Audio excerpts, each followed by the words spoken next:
Good morning sir. Good morning, welcome to the new classroom my dear student. पिछले class में हम लोग कहाँ तक पढ़े थे बाबू? Rules for obtaining image by spherical mirror. दोनों का हम लोग पढ़ लिए थे।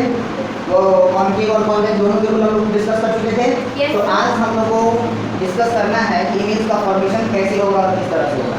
तो याद रखो, मैंने पिछले क्लास में जब मैं प्लेन मिरर आप सबको पढ़ा रहा था तो मैंने बताया था किसी भी मिरर से इमेज की फॉर्मेशन के लिए हम लोगों को कम से कम कितने रेज चाहिए? 2 रेज चाहिए, ठीक है ना। तो यहाँ भी उसी प्रिंसिपल का इस्तेमाल करेंगे। और देखो, हम लोग अभी पढ़ने जा रहे हैं formation of image by concave mirror. Concave mirror से इमेज कैसे बनेगा उसको हम यहाँ डिस्कस करेंगे। कॉन्केव मिरर आप सबको मैंने बताया था, कॉन्केव मिरर वैसा मिरर होता है जिसका रिफ्लेक्टिंग सरफेस कहाँ होता है बाबू? इनवर्ड। ओके, कैसा होता है? इनवर्ड, अंदर की तरफ। रिफ्लेक्टिंग सरफेस ऐसा होता है, ठीक है ना, अंदर की तरफ होता है। तो देखो, फर्स्ट है, पहले तो हम क्या करेंगे, कॉन्केव मिरर बनाएंगे और यहाँ पर हमने क्या किया, ये प्रिंसिपल एक्सिस है P, ठीक है ना। तो देखो, प्रिंसिपल एक्सिस मान लो यहाँ पर कहीं F है तो इसके डबल डिस्टेंस पर कहीं C होगा, यानी कि यहाँ पर हमने C एज्यूम किया होगा और यहाँ पर हमने F एज्यूम किया। ये प्रिंसिपल एक्सिस है और ये सेंटर ऑफ कर्वेचर है, ठीक है ना बाबू। तो देखो, मान लो कि सबसे पहले जो है हम लोग ऑब्जेक्ट को जो है यहाँ पर रखते हैं, यानी कि C और F के बीच में रखते हैं। C और F के बीच में रखते हैं तो इसका इमेज कहाँ बनेगा और कैसा बनेगा, हम इसके लिए डायग्राम से डिस्कस करेंगे।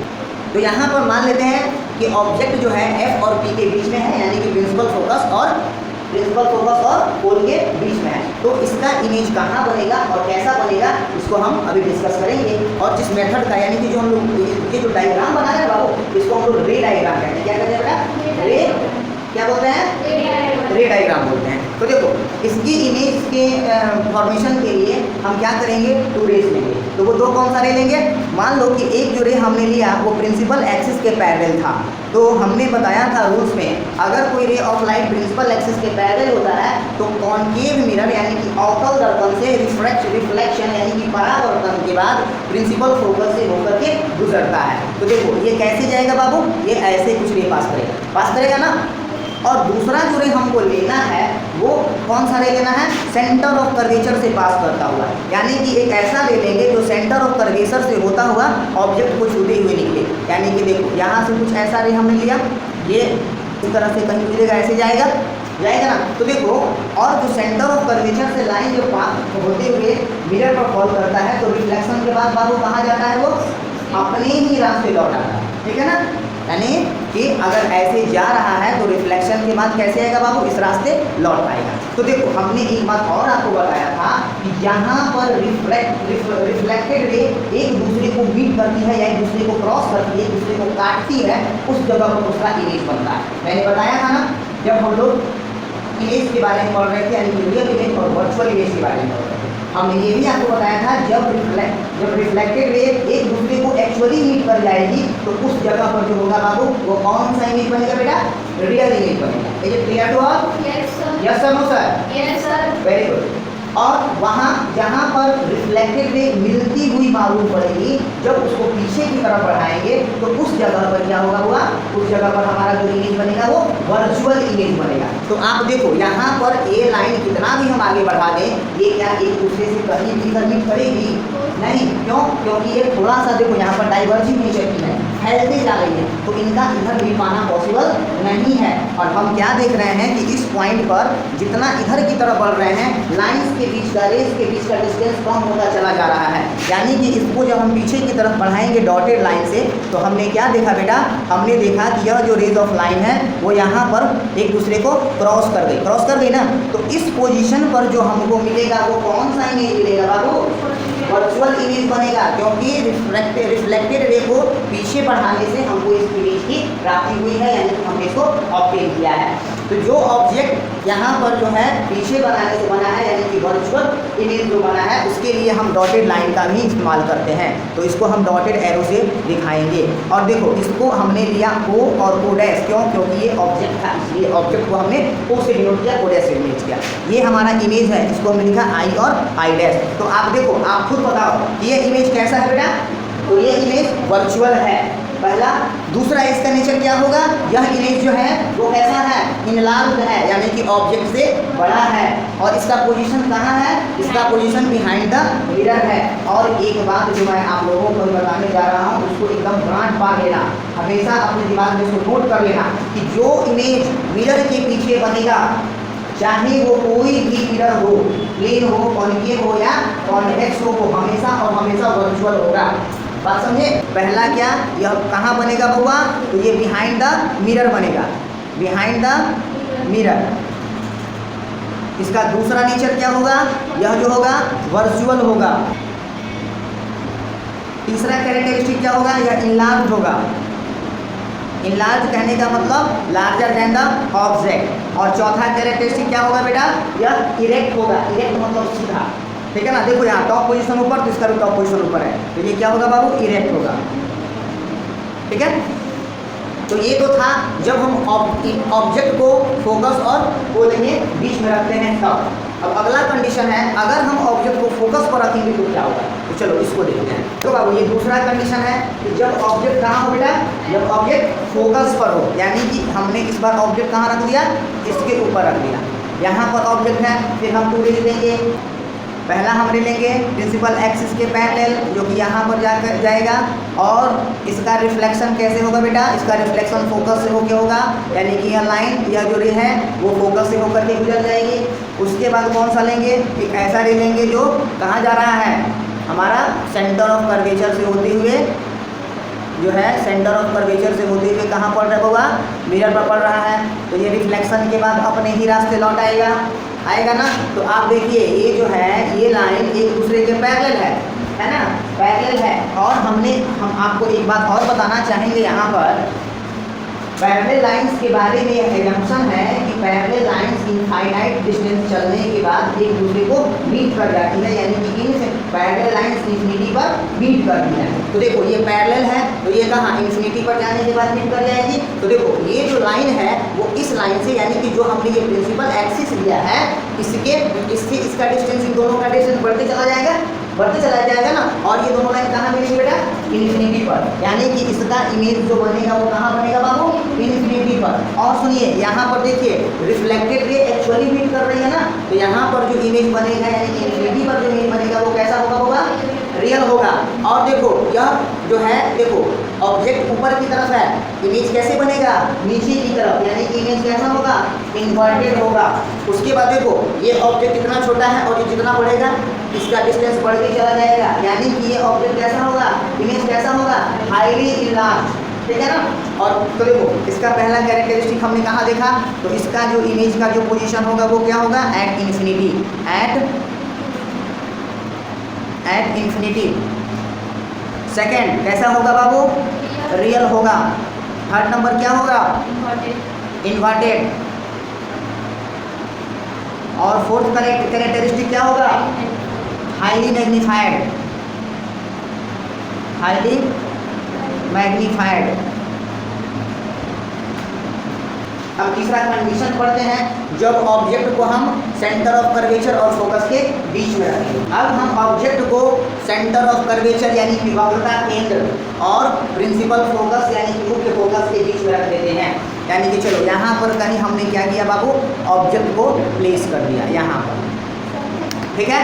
फिर हम दो रेज लेंगे, पहला कौन सा, प्रिंसिपल एक्सिस के पैरेलल। तो देखो प्रिंसिपल एक्सिस के पैरेलल जाएगा तो बाबू कहाँ से आएगा, फोकस से होकर के गुजर जाएगा, ठीक है ना। और दूसरा कौन सा लेंगे बुआ, तो दूसरा लेंगे जो सेंटर ऑफ कर्वेचर से होता हुआ जाएगा और कहाँ पड़ेगा बुआ, कहाँ पड़ेगा, मिरर पर। तो इसका रिफ्लेक्शन क्या है, अपने ही रास्ते होगा, यानी कि ये कहीं ऐसे आएगा इधर, और देखो यहाँ पर मिला, इस पोजीशन पर मिला, यानी कि ये पोजीशन कौन सा है, ये पोजीशन इन्फिनिटी तो नहीं हो सकता है बाबू, ये पोजीशन इन्फिनिटी तो नहीं हो सकता है, अनंत दूरी तो नहीं हो सकता है। यानी कि यह जो ऑब्जेक्ट बनेगा वो कहाँ बनेगा बेटा, बियॉन्ड सेंटर ऑफ कर्वेचर, यानी कि सेंटर ऑफ कर्वेचर से परे, वक्रता केंद्र से परे।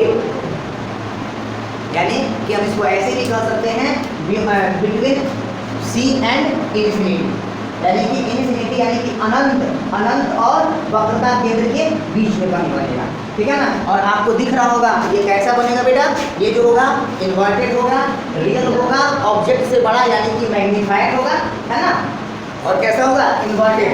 तो चलो इसको भी लिख लेते हैं, इसका पोजीशन क्या होगा, बियॉन्ड सी, बियॉन्ड सी कहो या बिटवीन इन्फिनिटी एंड सी कहो, ठीक। सेकंड नंबर ये कैसा होगा बाबू, रियल होगा क्योंकि रिफ्लेक्टेड रे एक्चुअली इमिट की है।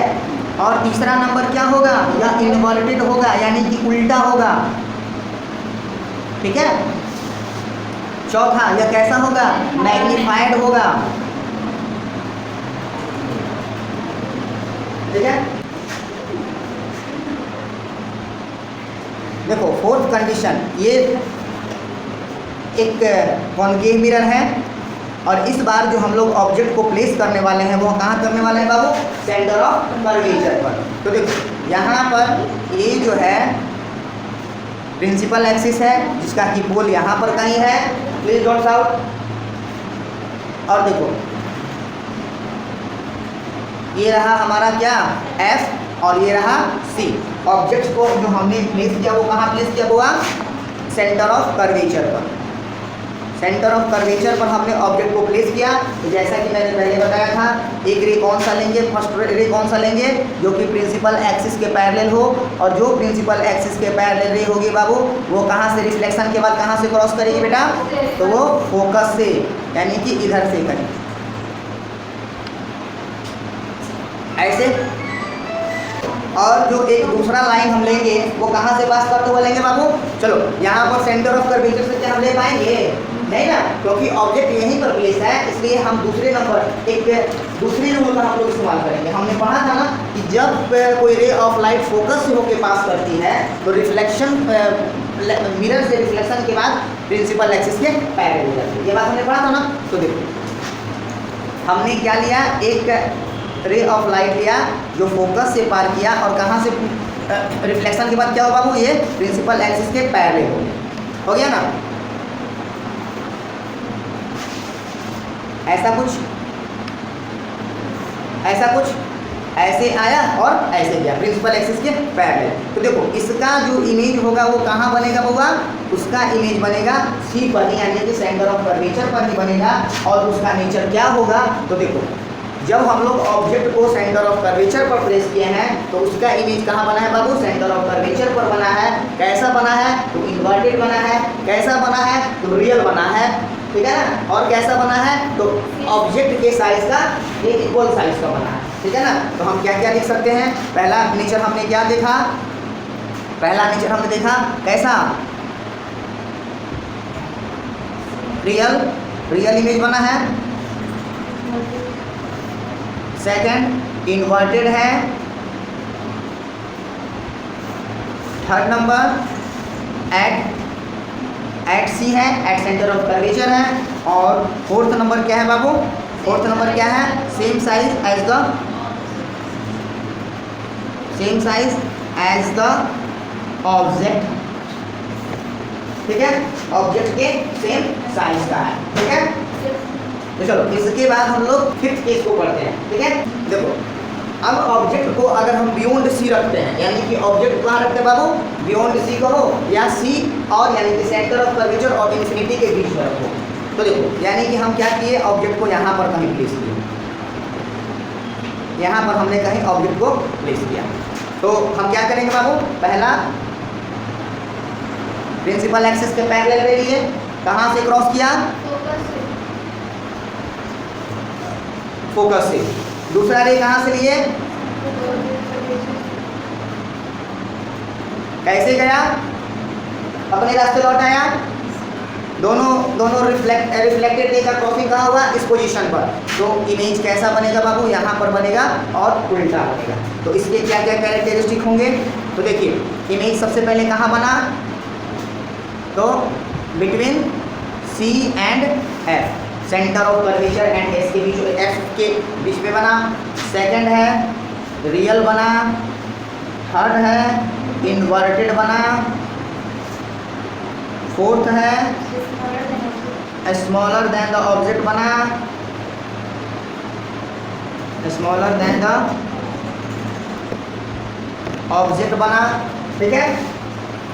इसके बाद एक कंडीशन और होता है, एक सिक्स कंडीशन, एक सिक्स केस, ओके।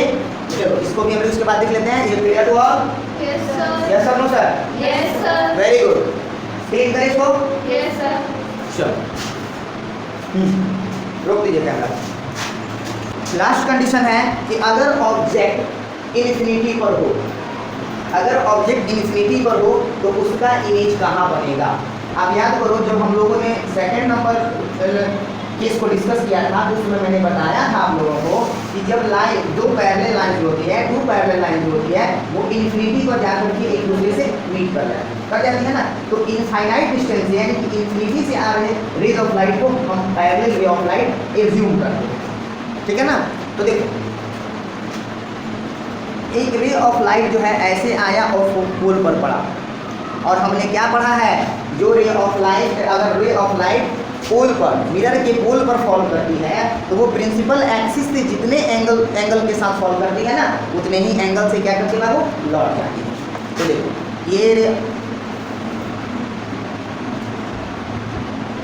ये कुछ ऐसे लौटेंगे,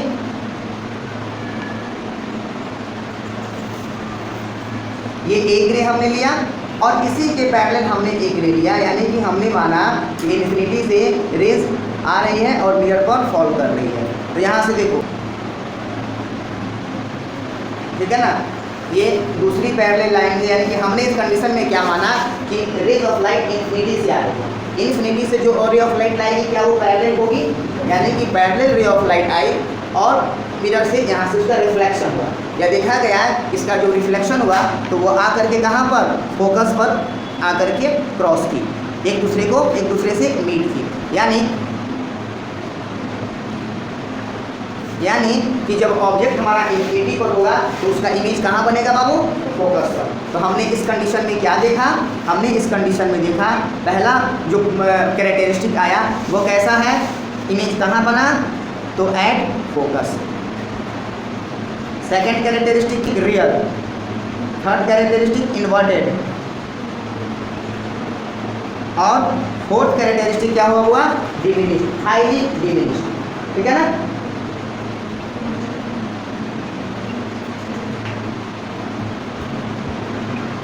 हाईली डिमिनिश्ड, बहुत छोटा, ठीक है ना। तो देखो आज हम लोग तो इस क्लास में हमने क्या पढ़ा बाबू कि इमेज का फॉर्मेशन कैसे होगा, और उसका हमने रे डायग्राम यहाँ पर डिस्कस किया, यानी कि formation of image by concave mirror का रे डायग्राम हमने यहाँ डिस्कस किया। तो आज की क्लास में बस इतना ही। अगले क्लास में हम इसके यूजेज को पढ़ेंगे और कॉन्वेक्स मिरर के रे डायग्राम को पढ़ेंगे और उसके यूजेज को पढ़ेंगे। ओके, तो आज की क्लास में बस इतना। Thank you sir. वेलकम।